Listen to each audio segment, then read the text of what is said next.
Okay, guys, what's going on? It is Lewis here. Let me know if you can. Let me know if you could see me, if you could hear me, if everything is a okay, so that I can make sure that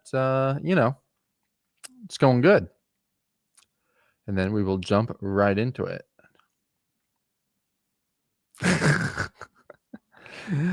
Good idea. Good idea. Let me check if my mouse is charged real quick. Yeah.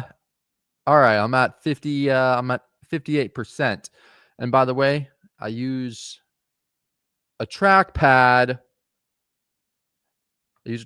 Not even a mouse. Awesome. Glad to see I'm alive and well on your end. Make myself a little bit bigger. So today, you know, this is all about trading bear markets, pretty much what we're in right now. So I figured it would be probably a good idea to go over, and let me do this. Let me save this real quick. Uh just to make sure that it is good. I just figured it would be a good idea to go over how to trade bear markets and how to navigate what's currently happening, because most people just don't know. Most people just lose money, right? I mean, I don't think it goes too much without saying that most people have lost money over the last few months, right? I want to see if I can make this a little, not even a little bit, make this like a lot bigger, to be honest, though, just because I want you guys to be able to see the chart. So I'm going to make this chart a bit bigger and see if I could do that. So I'm going to throw this over here. I'm going to put my head down here in the corner, and I'll lower it down a little bit, and then I will click save. Okay, 222 update. Awesome. Okay. So double check. I want it to be, I want you guys to see this. I wrote down everything that we're going to do, and I'm going to do this, and I'm going to zoom in a little bit more. All right. So now that it's good, now that it's a little bit bigger. Yeah, of course we're in a bear market, man. Oh, Poland. Yo, Poland. I want to freaking that's where I want to go. Actually, that's literally like my most like the place where I want to go most is actually Poland. So, props up to you. Lucky you. So yeah, let's get into this. As you know what, these live streams are more so, it's not that they're off the cuff, but it's more because obviously you can see I did prepare for this. But it is, I don't necessarily need slides for it, right? I could just do it. I mean, I've been trading for how long now, like 9 years. So this is what we're going to do. We're going to be going over identifying bull markets and bear markets. We're going to be going over identifying when bear markets, when a bear market is likely to happen. We're going to be going over how to trade both the markets and what to do if you're trading. So, no, I do love my PowerPoint, right? So now that we have this, basically plotted out, let me get rid of that and maybe make it a little bigger. So there's a lot of things to know. And this is going to be part of my series of like essentially, that I've been going over trading 101. If you were looking at my last live, you would have noticed that I talked a lot about market cycles. I talked a lot about the fear and greed chart. I talked a lot about like market timing and big picture stuff. And then also I went really deep, and not really, but like pretty deep into risk management, because all of those things are really, really important. They're sort of like, not just sort of, they're basically part of the foundation of crypto, right? Of trading anything. So basically what we have to do in order to identify bull versus bear markets is look at these things: time frames, higher highs and higher lows, consolidation, um, to a breakup, long time frame, uptrend, trend line, and price break above EMA. So I'll just go through those really quickly. Let's, understand the time frame. When I talk about time frame of bear market versus bull market, what I'm talking about specifically in that case is when we enter a bull market, how long do you think a bull market is supposed to last or could last or should last, right? So that's the first thing that you should be thinking of, because if we're just entering a bull market and it's like 3 weeks into a bull market, then you have a very long time. You have a lot longer of a time frame to get in, because it lasts a few years, right? It'll usually last 3 years, at least for crypto, for the bull markets. And this, let's just say December 2022 to, let's say, October 2025, 2022 to 2023, 2023 to 2024, 2024 to 2025 is 3 years, right? That's typically, so Bitcoin usually has a 3-year cycle, right? Where it goes in an uptrend. So the first thing to think about when you're thinking, okay, are we in a bull market? Are we in a bear market? Is the time frame, because there are certain things that you will also look at objectively with data. But if the time frame doesn't add up, then you have to use your brain at that point and use judgments. I'm talking specifically right here. This could have potentially been, a bear market based off of price action, making lower lows and lower highs. And same thing with right here, lower low, lower high, lower low, right? But we weren't close in terms of the time span, the time frame of a normal bull market, for me to even consider that this is, a bearish, like we're entering a bear market here, right? But when we got to be up here, and especially on Ethereum, which was right here, like this was around the time where it was close enough to getting to be the end of where the bull market most likely will be. This is getting close enough to be like, okay, look, it was 3 years of a bull market, and now we have all of these other things like the price action going in a trend lining up. So now I know, okay, I want to be more bearish, right? So, uh, Dan, I mean, the monthly Bollinger Band. Okay, if you use, here's the thing. I don't know if I doubt that's his only criteria, right? But if you use only the monthly Bollinger Band as designated of a downtrend, a bear market, then you're automatically not going to get out, anywhere close to the top, to be honest. Because Bollinger Bands and moving averages and almost every single indicator that chartists use, they're lagging indicators. So they're not going to happen until the price already goes down or goes up, whether it's bearish or bullish, right? And that's why you should always look at the price action first. Okay. Always look at the price action first. Because to be honest, I could tell it was a bear market in like literally the week of like the very second it happened, like I knew it was a bear market, because of what I'm about to teach you and what I'm about to share. So essentially, the time frames is the first thing to understand, to think about. Okay. The second thing is to really just use the common sense. Higher highs and higher lows make up a bull market. And so there's also consolidation and a breakup. So we'll go over those two right now. Higher highs and higher lows, consolidation and breakup. What happened during the bull market, this entire bull market? Well, we had, let me go over here. Actually, I'll draw it out. So we had a low, higher high, or sorry, high, low, higher high, higher low, higher high, higher low, higher high, equal low, but still fine. Higher high, higher low, higher high, higher low, And now here's where I was talking about where, okay, technically speaking, this made a lower low, right? This made a lower low, lower high, and eventually another lower low or equal low, if you want to call it that. But regardless, it's in a downtrend during this time, right?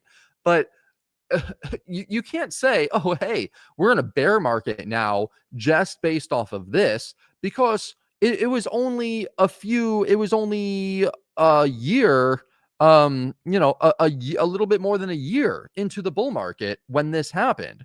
So to think that this is, we've entered a bear market just because now we have lower lows and lower highs on the higher time frame, when it's only been a year into what should be a 3-year bull market, like that is where discernment has to come in. Okay. But when we're in a bull market, we're making higher highs and higher lows. And then the other thing is that when we have a consolidation, we break upward. And it was very, very easy to see that. Basically, I mean, every time we had a consolidation, like look at this consolidation, right? And then a move upward. Consolidation right here, boom, boom, boom, move upward. Same thing right here. Consolidation, move upward, right? So, and you could even say, even though this was technically a downtrend, consolidation moving upward, right? That's a bull market, right? This is all bull market stuff. So let's just go back real quickly to over here. The last thing that I have for a bull market, what makes the bull market long time uptrend, trend line, and also price above EMA, right? So let's see if we could actually do this. Long time frame uptrend. Okay. So essentially, yeah. Okay. So we could do this for the long, it's a trend line that the price continually bounced off of all the way up until here, where, now we're in a bear market, right? So this right here, the fact that it kept on bouncing off of this trend line, this upward trend line, is another signifier that we're in a bull market, right? Now that we're below it, that's obviously indicative that we're in a bear market now. So now that you understand how to identify a bull market, how can you identify when a bear market is likely? Well, first off, the lower high and lower low on the higher time frame. Okay, so that's what I talked about earlier, right? In this section right here, how we had the lower low and the lower highs, except here, it didn't, you had to use discernment in the fact that the time frame wasn't long enough. However, if you look, obviously here we made a high, we made a lower high, and now a lower low. Okay, and this happened in the time frame of where the bear market should technically start. That makes a lot more sense, right? So now we're making lower highs and lower lows. And on the daily, it's obvious. It's much more obvious on the daily time frame. We're in a downtrend, right? So that's number one. Number two is the same thing as consolidation, except instead of moving up after the consolidation, we move down after the consolidation. And also the break below the long-term trend line, which I mentioned before. And there's now a downward resistance trend line. So before, I was saying consolidation, move up, consolidation, move up, consolidation, move up. That's what happens in bull markets. In bear markets, we haven't actually seen one on the weekly time frame yet. But in bear markets like this bear market right here, you could say consolidation down, okay?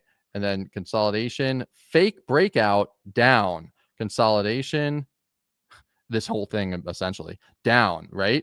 So, and this is the higher time frame, so it's definitely, I mean, it's easier to see, and there's not as many, but you see a lot more on the lower time frames.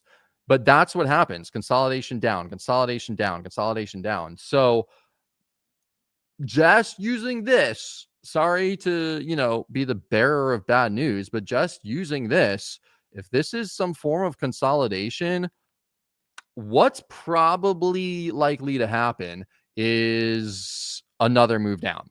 Because if we, are making lower lows and lower, if number one, the amount of time has passed, okay, that warrants that we're in a bear market. If number two, we're making lower lows and lower highs. If number three, we've broken below the long-term trend line. Okay. If all of those things are happening, then what else do you need, to make it look like we're in a bear market, or to understand, or to believe that we're in a bear market, you know? Um, it doesn't make sense that why people would think that we're in a bull market. And so there's all of these things, right? And since we have all of that, well, how do you trade it? Because everyone always makes, money in the bull market, but no one makes money in the bear market. And so essentially, let's go over that. Let's go over how to actually trade this, because it's freaking tough, right? And the first thing that I want to say is, no matter whether it's a bull market or a bear market, you have to trade off of data, right? You have to use data. Um, Give me 1 second. I'm gonna read the comments real quick, and then I'm gonna do this. So, can you give your thoughts on the use of Elliott waves as part of an overall strategy of the probabilities of price action, and where price will bounce and change direction? Or are they less useful in crypto than traditional market? I do use Elliott waves. So I use Elliott waves I use basically the 5 waves and ABCs corrections. So for me, the way that I use it is, when it comes to Elliott waves, and first off, always start with the price action first. Always start with the candlestick first, and then build on top of that. But for me, what and Elliott waves are, for everyone who doesn't know about Elliott waves, I'll just explain it real quickly. Typically, there is either 5 waves. So actually, wait a minute. There's literally a thing. 1, 2, 3, 4, 5. 5 waves up, and then there is a correction called, usually an A, B, C. Okay, and yeah, no, get out of here. Like this. So 5 waves up, 3 waves down. That's the big picture type stuff. And then that's in bull markets, and in bear markets, if I can move this to the right. Why does this not move over to the right? Am I too there you go. So that's in bull markets. And in bear markets, what I've seen is that a lot of times it's 1, 2, 3, 4, 5 moves down, and then the corrective moves are moves up, like A, B, C, and then back to 5 moves down after that.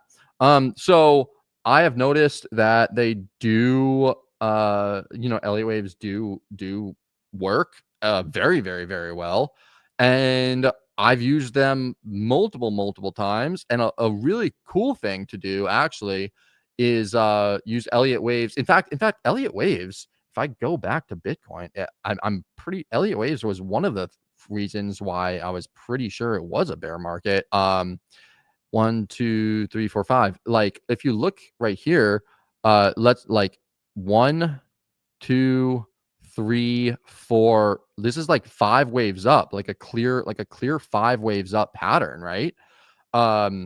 So you get 5 waves up, and and at the 5 waves up, you get this bearish, super bearish, candle. Both of them, these 2 long wick bearish candles at the top after a huge uptrend, after 5 waves up. Man, alarm bells have to start going off at that point, right? Like, seriously.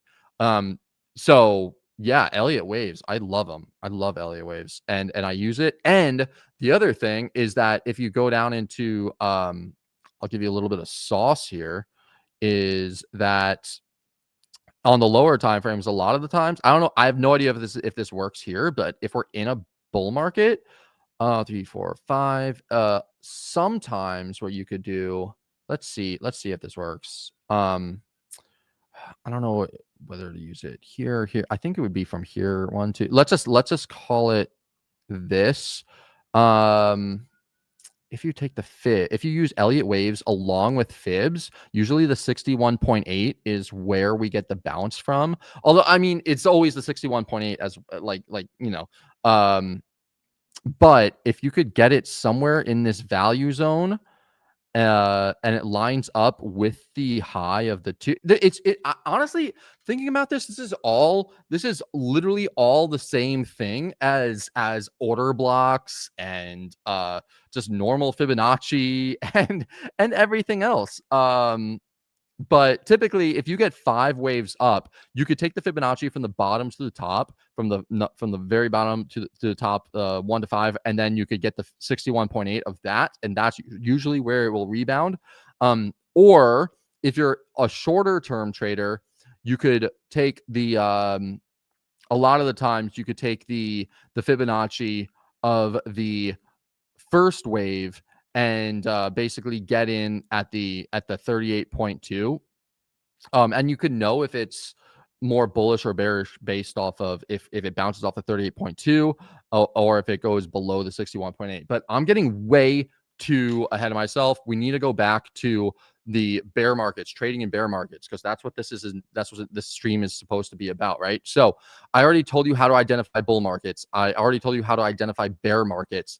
So how to actually trade bear markets or how to trade both markets. What I was talking to, what I was saying before we got into the data was that, before I got into the Elliot waves, was that you have to use data, right? It doesn't matter what you do, you have to use data. And I talked about this in my first stream. So go back to my first stream if you haven't watched it, and understand that no matter what you're trading, you have to have data of what you're trading. You have to have data of your trade setups, of your strategy. You have to have a strategy. If you don't have a strategy, then don't trade. It's very simple, right? So you can as long as you have a strategy or you're testing your strategies, then that's what you want to do. Whether you're in a bull market or a bear market, no matter what you're trading, because if you don't, then you're essentially going in blind, regardless. But let's go over some specific examples or specific things of what to do during bear markets. The first one is obvious. Don't try to time the bottom, right? Don't try to just say, okay, like here's the bottom, here's the bottom, here's the bottom. You don't try to time the bottom. What to do instead is to create a plan, okay, of where you think the bottom will be, plot things out, such as levels, right? And it's not just one line. A lot of people, they'll just plot one line. Like let's say they plot this line out right here and they say, okay, I'm going to buy it at this line no matter what. That's not necessarily what you want to do. What's a better situation, what's a better play is to draw a box. Draw a box at the area where you think that it might bottom, and then put some alerts in. And then when the price does come down into that area, you could go into the lower time frames and you could look for trade setups. And then you could actually start to, buy it and trade it based off of the trade setup, such as this, that happens within this area, right? That's going to be a lot better than just simply blindly buying at whatever area you think. Let's say you blindly buy right here, and I'll make this white. What if this happens? What if this happens? Like literally it comes down here, you bought it, it goes up, it goes up, it goes up, and then, let's just say it comes back down and it crashes back through that again. Are you simply holding, or are you going to be managing your position? Or if you blindly buy and it literally just crashes right through, and it just crashes right through. So that's why it's better, in my opinion, to have a box and to go into the lower time frames after it actually hits, and then you will, be able to enter that way.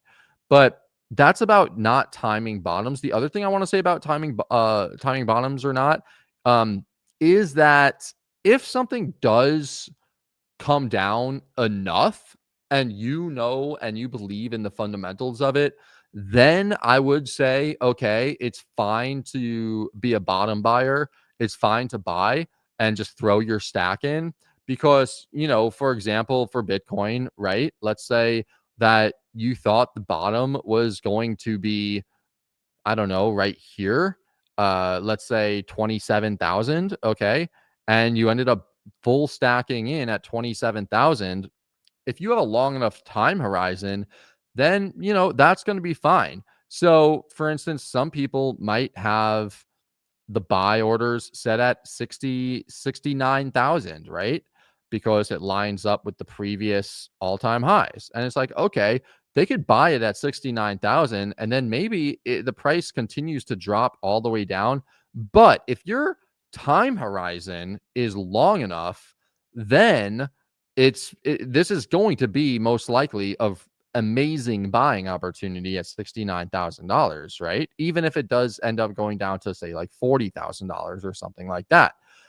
So you have to have a game plan. That's the other thing. It's all about having a game plan because you can, I say, don't be a bottom buyer, right? But you can essentially do that as long as you're okay and you have an understanding of what might happen, right?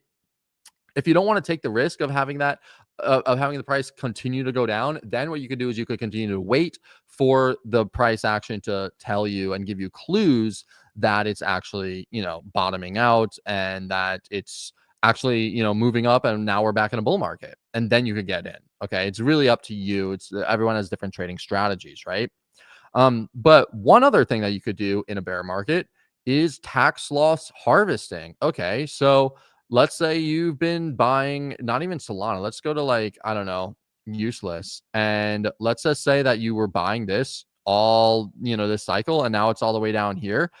You could actually sell it and then buy something else. I'm not sure exactly how when this is going to change, and of course none of this is financial advice. Always talk to your accountant and your professionals with this, but from what I've heard, you can sell at a major loss, and then you could buy back your crypto in certain jurisdictions and in certain countries, literally the same day, and you could lock in those losses and use them as tax loss harvesting, which is amazing. So that's something that you could do in a bear market. Okay. The other thing is that you don't have to actually even be trading. You could just have cash, just stay in cash, because no position is a position. And then if you do that, you could just go out and touch grass, essentially. I mean, if you think that Bitcoin's going to, go down to $50,000 or $69,000, you could essentially sell it and then just like walk away and not do anything and save yourself a whole bunch of headaches, right? So you could do that. You could sell all of your stuff and then just like wait and walk away, set alerts at different levels, or just sell all your stuff and just keep on watching it and just have the patience, because the time to FOMO is during bull markets, right? That's the time to FOMO. The time in bear markets, you almost want to FOMO out of bear markets, right? Because it could go down so quickly.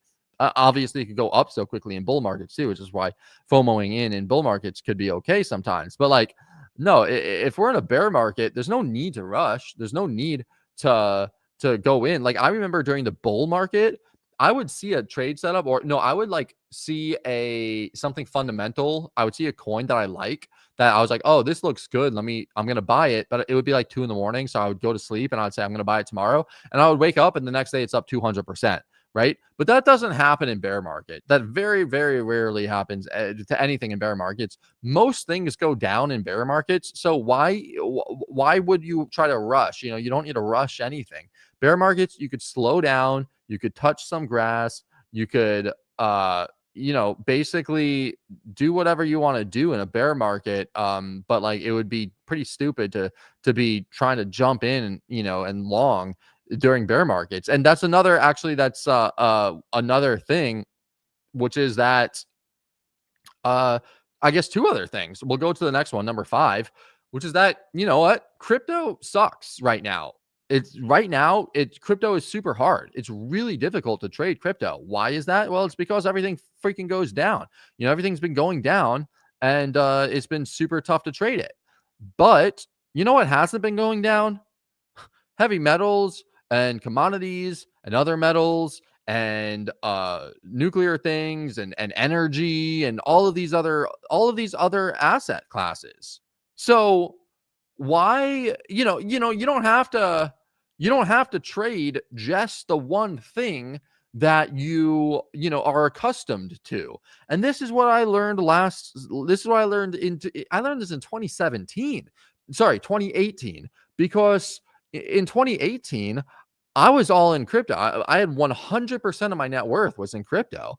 And then I lost 90% of it. But at the same time, there were weed stocks that were going absolutely crazy. And there were other stocks in the stock market that were going bananas. And, you know, that's what you could go into those things. And actually, I just saw today that just literally hours ago, apparently, Ondo has put like over 150 stocks and metals and commodities and other things on the Solana blockchain. So maybe you could actually trade all of these different assets potentially through a hot wallet, potentially through, like, I don't know, a Phantom wallet or a Jupiter, maybe Jupiter, something like that. I haven't checked it out entirely, but yeah, I mean, they're tokenizing all of these different assets, which is really, really cool. So that's the thing. You don't have to stick with crypto. I stuck with crypto all throughout 2018 and all throughout 2019 and all throughout 2020, and it was really horrible. It was a horrible experience. Obviously, I used that time to learn how to trade and to master, my craft and master trading. But like now that I know how to trade, and honestly, even though I didn't know how to trade back then, I was learning it. It would have been easier just going into other markets that were already doing very, very well. And so that's what a lot of people are doing right now. And honestly, that's what I'm doing also as well. If you watch the Monday stream, a lot of times I say, like, look, I don't have a position. I don't see any good setups. I'm waiting. And I'm waiting in crypto for a lot of good things to happen. But like I'm trying to put as much as I can into like these energy companies and stuff like that. So yeah, there's a lot of momentum outside, in these other places. So that's one thing that you could do. Or if you are wanting to stick with crypto, you have to adjust your strategy. So right now, only the very, very, very short term, like scalping, is working, right? Like, because we're consolidating and then we're having these like sharp moves up and down, but like it's like tricking people and faking people out, and it's really, really tough. So on the longer time frames, on the higher time frames, it's sort of tough. But on the shorter time frames, there's always going to be a trade set up on, like, the 1 hour to 15-minute stuff like that. So if you want to trade those time frames, that's another thing that you could do. And going back to the the list of how to actually how to trade in the bear markets, there's a couple things. So first off, use data. Whether we're in an uptrending bull market or a downtrending bear market, make sure you have a strategy. Make sure you back tested and forward tested, and you know what you're doing, and you know your win rate, and you know how good the the trades are that you're doing, the strategy is that you're doing. How understand risk management, understand all this stuff, right? Then also, don't try to time the bottoms, because you never know if it's going to keep on going down or not. If you're wrong, also cut it early. Just cut it. If you try to time the bottom and you realize you're wrong, okay, just like get out, and then you could get back in when things look better. It's not, take a small loss. Like literally, actually sometimes losing, like taking the loss and losing the money is a good thing. It's a good strategy, because if you don't actually materialize the losses, it's going to become even more, especially in a market that's just continuing to go down, right? So that's another thing when it comes to bear markets. Now, I will say this though, like I talked about, long-term horizon, right? Long-term time horizon of what you have. For instance, let's say that you do believe Bitcoin is going to be, the world currency, or you believe Bitcoin is going to be $1 million per Bitcoin or whatever. Well, now is actually the best time to be dollar cost averaging into it. Everyone always says, like, dollar cost average, dollar cost average, dollar cost average. And they always talk about it. during the bull market, especially. But that honestly is actually legitimately, technically, I don't know what other word to say, analytically, it's stupid to be dollar cost averaging during bull markets. You want to be dollar cost averaging during bear markets because it will lower your average buy price. And I think I don't think I saw Larry Fink literally say this a few weeks ago, saying that he knows sovereign wealth funds buying Bitcoin at 100,000, at 90,000, at 80,000. They're just buying and buying and buying, and they're just dollar cost averaging in because they know on the long term time horizon, they're okay with putting their money in it and just waiting. And that's, so if you're going to be dollar cost averaging, if you have a strategy and that involves dollar cost averaging during the bear markets, dollar cost average during the bear markets. Imagine if you dollar cost, just look at this. Literally, this is Bitcoin. Imagine first off during the bull market, if you dollar cost averaged here and you were just dollar cost averaging, well, your average buy price is going to get higher and higher and higher and higher and higher. But what if you dollar cost average during the bear market? Your average buy price gets lower and lower and lower and lower and lower and lower and lower. Okay. And then eventually your average buy price would probably been around $20,000, even if you started at the top. So that's another great strategy to do during bear markets. Of course, only into the best things, such as in crypto, that's Bitcoin, maybe also Ethereum, maybe Solana. But dollar cost averaging is actually a good strategy now when it's not normally it's not a good strategy. But so that's dollar cost averaging during bear markets. And like I said before, if you don't want to do that, if you want to keep on trading, you could try other markets as well. I pointed out the ones that I'm looking at.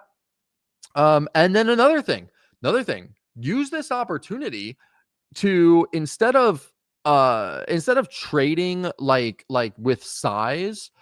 First off, number one, lower your position size, lower your actual position sizes on everything, right? That's number one. And number two is that use this time now that you have more free time because you're not, rushing to find the next 100x gem or whatever, and the markets aren't going crazy on you. You have the time to test. You have the time to create new strategies. You have the time to study markets. You have if I didn't take the time during this time down here, I wouldn't have I'll show you. I'll literally show you. I knew that September was going to be the high. September or October was going to be the high. I knew that back in 2023. And I knew that because I created this chart back in 2023, but maybe 2022 actually. Let me find the exact thing. 2021. Sorry. Oh no, wait a minute. Look at this. This was in 20. It was still 2020. So I made this chart in 2020, a little over 5.5 years ago. I made this chart such a long time ago. And this chart said that the fourth cycle high was going to be in the last week of September. Oh, shit. Was it actually? No, this is the 5-day.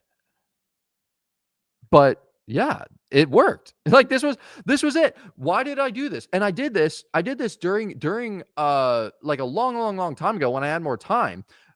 Because I wanted to know from the fourth halving, from the Bitcoin low to the Bitcoin low, from the Bitcoin halving to the Bitcoin halving, from the Bitcoin halving to the Bitcoin cycle high, from the cycle high to the cycle high. And I analyzed all these things and I put alerts in, right? So it's these are the things that you should be doing when you're not actively trading and when the markets aren't easy to trade, is looking back at data and using data to come up with theses, and then use that to help you out with your market analysis. This chart right here says that the low is probably going to be in August or September or October, August, September, October, sometime maybe November of 2026. So I'm not going to be doing too much during trading and I'm not going to be throwing large sums of money into the crypto market until either around that time occurs or I see something like just undeniable, happens in the markets to make me bullish. But really, I'm going to be waiting, at least another 7 months, maybe honestly 8 months before I'm super super super bullish again. That's just me, you know. But that's what you can do right now is you could look and use data and then put alerts in also so you don't forget, and put alerts in your charts and put alerts in your calendar. Otherwise, you will forget. And just do that because now is the time to back test and forward test strategies and really learn the market. Read books on trading, read books on investors. The Market Wizards books is great. Naked Trading or Naked Candlesticks, it is an amazing book. The new Trading for a Living is a great one. The Turtle Traders is a fun read. I've read all these, and I read all of them during 2022 during the bear market, right? And also 2019 during the bear market 2019, and then during the bull market is when I actually traded. So these are all things that you could be doing during the bear markets, and yeah. The other thing is that when you do make money during bear markets, it's so easy to give it all back. So just take some out, take it out. Like if you win, take it out of the market, and then once things get easy again, go back in with it. Okay. That way you're at least capturing some gains, right? Instead of giving it all back. And then finally, the last thing is go with the momentum. Go with the, you know, what actually is working and like where the probabilities lie. So in bull markets, obviously you want to buy and then long and have the price go up. In bear markets, you want to like shorting is more favorable. It's more favorable to short in bear markets because the price goes down more than it goes up. Like it's very simple. It's a very simple concept that like people don't follow. It's like during bull markets long, during bear markets short. Done. Like you'll make so much more money that way if you want to actually trade these markets, right? And that's I mean, I just gave you so many different tips and tricks and things and knowledge on how to actually trade, a bear market. And these are things that I'm doing, and this is just the way that what I've learned over 8 years. So if y'all have any questions, you could ask them, and if not, then I'm gonna end it because we went over all of this stuff right here. And if you take a look at these things, and if there's something that you don't you aren't really really like good in, or you don't understand, like look into all of them and whichever ones that you need to master better, or you need to like get better at, or you need to understand more, because you're only as strong as your weakest link, right? So that's super super important. um I mean, BTC rally is short-lived. I believe so. Like I had my sell orders, like I was telling everyone to sell at 97K. Why? Because, well, on the way down, first off, I know a lot of people bought at 94, including myself, you know. Everyone who actually sold, up here, a lot of people ended up buying back at 94. So it's like, okay, at 94, it's probably gonna, you know, people are gonna want to get out at around 94, 95, 96, 97. But then also, if you take the fib from the top to the bottom, the literally like the 38.2 is at 98K, and I want to get out a little bit before that, right? So 97, that makes sense. There's that giant trend line that we have, you know. So if it does come back up, I wish, I really want it to come back up. But like damn, like at least on the like I really want it to come up and hit 10, like 101. But this is a pretty bad looking, this is not really looking that good, considering what happened, because we were in this range, right? You know, we were in the range. Sorry, from here to here.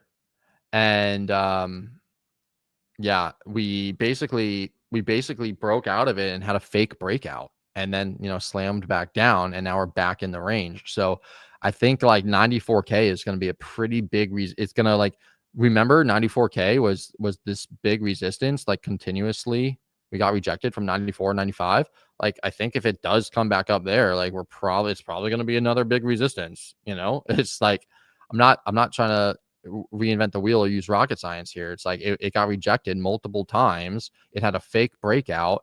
So if it comes back up, like the likelihood of it getting rejected is pretty high, you know? So that's what I'm thinking. My favorite time frame to trade on is in the bull market. Oh, actually, in both markets, probably 12 or 4 hour, 12 hour or 4 hour. You could get a little bit better entries on the 4 hour sometimes, but like like I really like using the 12 hour. I think that gives you just a slight advantage over the people who only use the daily time frame, because you know you could see it faster, what's happening faster using a 12 hour. So it's you get a little heads up, a little jump start, compared to the people who only use the daily. And also it's not low enough to where it muddles the noise, you know, because on the high time frames, like, you know, high time frame daily 12 hour, you get a really good picture of the actual frame, of the actual trend of the market, you know. If you start at the 4 hour and then you go down to the 1 hour, it's like it could become difficult to know, like, you know, the actual trend of the market, right? Like, at least unless you're literally just like trying to get those quick wins. For instance, like, you know, this is like the 4 hour, right? It looks like a bull market, right? The 4 hour, it looks like an uptrend, like it's great. So if you're gonna do that, then I would say, like, okay, cool, use the 4 hour, but get out at a reasonable time. Like you can't hold it. You have to look at the higher time frame. So it's like, if, you know, let's say you put this type of trade on, this is a good trade, right? You would get out here, and then you would get out. It's about like getting in and getting out, right? On the lower time frames. Anyway, top three indicators you like to use. I love the Fibonacci. That's my favorite indicator of all time, Fibonacci. And what else? What other indicators? Oh, RSI and MACD. And for the RSI and MACD, I look for bullish and bearish divergences. So those are the ones that I use. I don't really care, you know, if there's not a divergence in the RSI or the MACD, I don't really care. But looking for divergences in not just those two indicators, but in every indicator that you have, that you could that there are divergences forming in, that's a really good way to just make sure you catch the big moves, and aren't on the wrong side. Um, I mean, instead of going down 70% to 36K, we will bounce from, let's say, 50 to 60K. Yeah, I don't see 36K in the cards. You know, I don't think we're going to go down to 36K. That's sort of ridiculous. And also it's like, you know, even if we do go down to 36K, I mean, you could get in, like, if I would be so happy to get in at, say, 48K. You know, I'd be so stoked to buy at 48K and then just walk away, and we could go down to 20. I don't care. Like I'm in at 48. Like we're going to, you know, it's going to be hundreds of thousands of dollars one day. So 48's fine for me. Like I don't know. 36 is just seems way. I mean, it just seems way too low. Yeah, but who knows? You know, nobody really knows. Maybe we do. Nah, actually, looking at the Fibonacci now, I don't see it. Because I don't think we're going to go down below the 78.6, and that is around 39,000. So yeah, I don't see us going down below 39K. If we bottom out, if we have like worst case, not worst case scenario, but like sort of one of the worst cases scenario, I would say $39,170 is going to be the bottom. And you could pin that. Otherwise, probably golden ratio seems pretty good to me. But yeah, so that's it. All right, guys. Thank you so much for watching. As long as there's no more questions, I'm going to end it here. Hopefully you learned something, how to trade and what you could do in the bear market. You don't need to be trading, but you could do all of these different things, right? All of these different things. Yeah. Okay, I'll make a tutorial for the fib later down the road. Damn. Well, thanks, Brett, for watching even at 3 a.m. I really appreciate that. That's awesome. But also get some sleep, because sleep is very, very important. Okay, you gotta rest. You gotta rest, my man. Awesome. Okay, well, thank you so much, and I will see you all next week. Bye.